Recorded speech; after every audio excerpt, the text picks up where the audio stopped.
no one may have told you this, but we here at AWC, we have a little film director of our own, and we have him here today on the show. But first, let's take a look at one of his pieces of art, film, Yuma After Dark.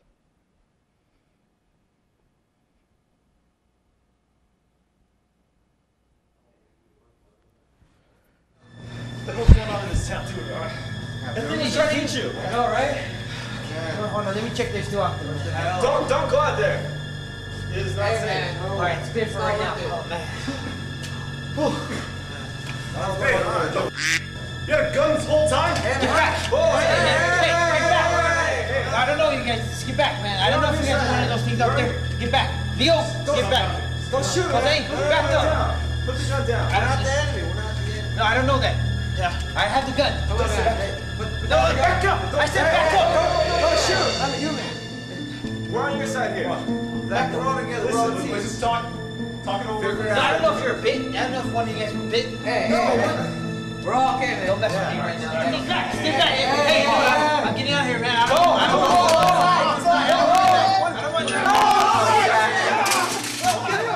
Go. I guess he's not out.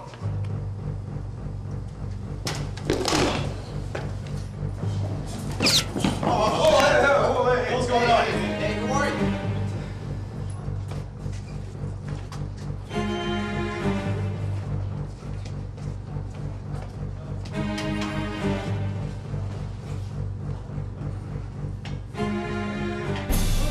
We're on your side here.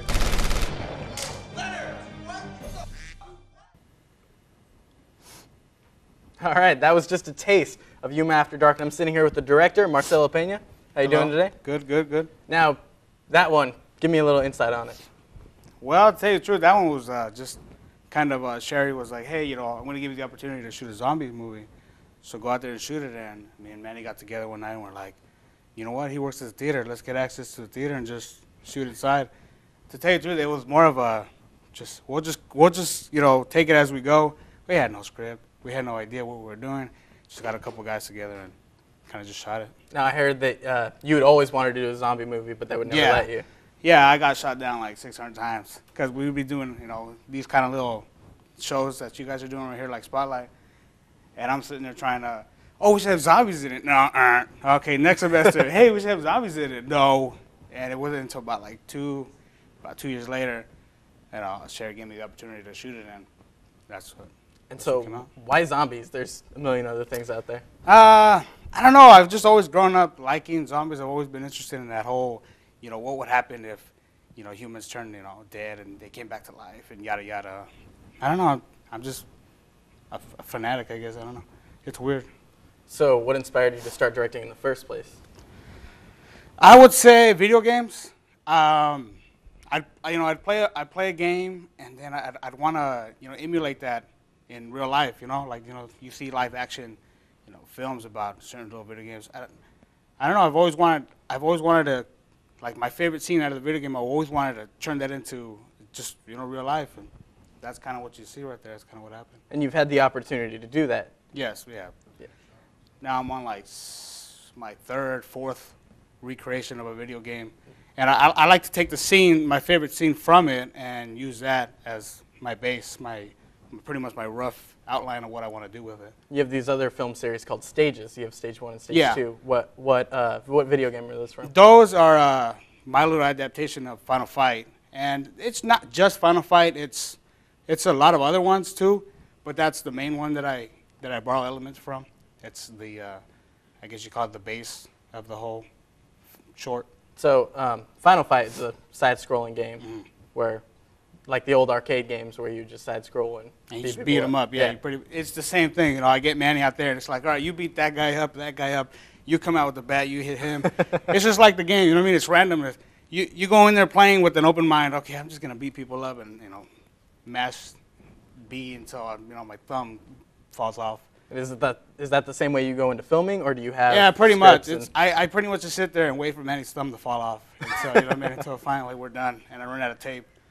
That's usually what happens. So we just kind of, okay, I think we have enough roll. So it's injury or running out of tape. Yeah, it's injury or running out of tape. So far, it's been running out of tape. Fortunately, we've had our little problems, but nothing. No one's died yet. So you know, thank God. And in Yuma After Dark and Yuma After Dawn, there's some stunts in there. Yeah, if you can call it that.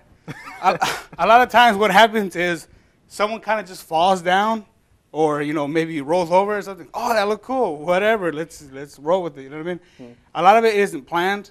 You know, I don't go in there with the script just because usually when I try to write something down, I change it anyways. So why even bother sitting there trying to write out this, you know, 10-page script about, okay, I want this shot, because it's not going to go like that. Once we get there, it's going to be whoever, you know, whoever's operating the camera, you know, if myself or Manny or Travis sometimes, it's really just whatever shot he was feeling like taking, and that's just how we'll do it, you know? So if you're changing your mind out in the field all this time, when you get back to start putting it all together, how do you figure out what you want? Well, I come out of it. I come out of the, you know, the shoots with like an open mind because I know a lot of the shots aren't going to be the shots that I wanted, but a lot of shots are going to be a blessing in disguise because they're going to be shots that I wanted that I didn't know I want. So really, sometimes I come back and I'm like, oh my God, I have this great shot that I didn't even know, you know, was taken. It was just, so I come back and I edit it with just kind of like, okay, I'm going to take it step by step and just pretty much see what happens. Is there any shots, like in Yuma After Dark, for example, that you had to absolutely get in there? Yeah, that would be the clip you just saw where Mr. Death is rolling out of the elevator. That, there's this funny story too because when I wasn't filming, my good friend Anthony Rivera, he came out and he practiced it. And the practice roll was the best roll he did. There was no, you know, no pause, nothing. It's perfect. And I was like, oh, why wasn't I rolling? You know what I mean? Because everyone just shut up. It was silence. He did the roll. I was blown away. And then when I shot it, the next shot, it wasn't up to par with the practice roll. So, you know, right there, I really wish I would have shot that. But I didn't because I'm an idiot. But, yeah. All right, well, focusing on Yuma After Dark, you have a second part, Yuma After Dawn, which we have a clip of, but before we get into that, tell me a little bit about it. Yuma After Dawn is a, if you haven't figured it out, for those people that have seen it, it's a prequel to Yuma After Dark. And this is pretty much just another event that's happening a couple hours right before Yuma After Dark takes place. And it's just another incident that's going on in Yuma. So. Okay, well, let's take you to the clip right now. Here's Yuma After Dawn. Magic, come here.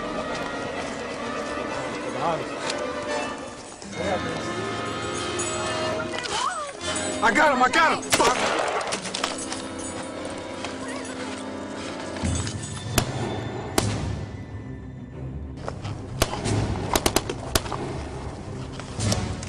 Rico, no!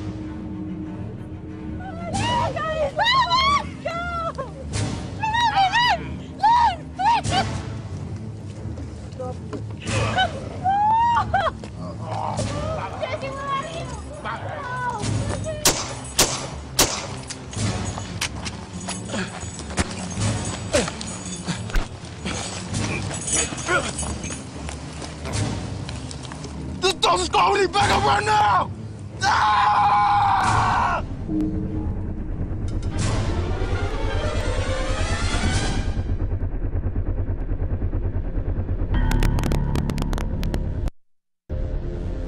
My favorite part of that thing has to be scripted. The Rigo, no! Once again, you know, it's just one of those shots. It just happened because he's actually in the raw footage. He's actually not even looking at the camera. He's looking into the camera, should I say? And obviously, if you saw the credits, the shot where he says Jesse, no, that's exactly where I got that sound, you know, clip from. But yeah, it was good times. And there were a lot of people in there. Where do you get your actors from? To tell you the truth, it's just people. Hey man, you want to show up to the shoot? Yeah man, you want to be a zombie? All right, come in. I mean, the only people that are really planned are like Manny, Travis, Roy, and myself, and that's about it. Like everyone else is kind of just, hey man, if you come, we'll make you a zombie. We'll shoot you. We'll throw you around a little bit. So you always have 4 people for sure, and the rest is just yeah. Usually it's it's myself and the additional cameraman. Unfortunately, we don't have our solid lead actors and whatever extras that. But so far we've done a good job having people regulars come in. Like I know you're gonna see Tommy and Javier come in. They've shown up for countless things that we've done. So you can call them regulars, but I mean, unfortunately, I'm not like able to call them. Hey man, you guys want to come shoot? And, you know what I mean? So. And I heard a story about you had to use lots of firearms for that, and you got there, and what happened?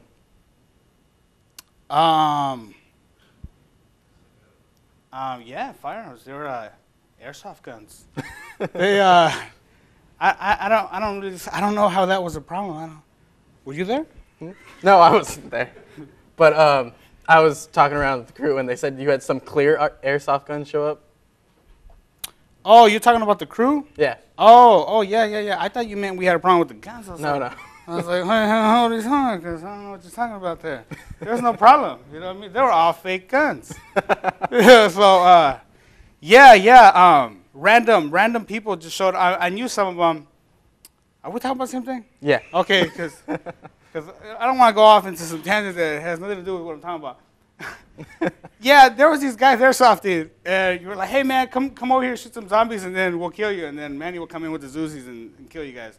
Yeah, I know it's a cheap way to die, but whatever. And right, I mean, that's how it happens. So a whole part of that scene right there was just improv. You found some people and said, hey. Yeah, I knew like 2 or 3 of them from the group, but yeah, basically it was hey man, come over here, we'll shoot you real quick and we'll kill you off and then you can leave. It was the most random thing of the shoot, and it turned out to be a good thing though. And these videos are on YouTube, and they've gotten a lot of views. Yeah. Tell me a little about the feedback that you've gotten. Well, I'm always getting some, hey man, I like that, man. Can I be in your next one? When is your next one? You know what I mean? And it's pretty cool. I've gotten a lot of praise from from my generation, and I've also gotten some praise from some older people that have up there. They can give me a good reference, and they like it. They see it as oh, that's so local. I didn't know that was going on here. Maybe I can be part of the next one. There's a lot of can I be part of the next one, but then we go to the shoots and they never show up. So come on, guys, what's up? You know what I mean? But yeah, it's fun. And so, what's your next project? Do you have anything? Yeah, two projects coming up. Me and Manny want to shoot another series to the After Dark, and maybe a prequel to the prequel to the prequel to the prequel, but something crazy in there. And then we're gonna shoot bonus stage pretty soon, and that's coming up. That's probably the next one coming up. So. And if people want to be in that, how can they get a hold of you? Oh man, they can. You know where to catch me. I'm always upstairs in the editing lab, editing all day, every day. You can reach me on Facebook. Just type in Marcelo Peña without the accent on the end. You can go to youtube.com/Luthius, LUTHIOUZ. Or if you're really lazy, you just type in Yuma After Dark. You'll find Yuma After Dark. You can put another view on that. Watch that again. Watch the stages while you're at it. Those are always a good time. And you send me a message. I'm on MySpace. If you still get on MySpace for some weird reason. No one still gets on MySpace. Well, if that creepy old 30-year-old man is still trolling around MySpace, he can find me on there and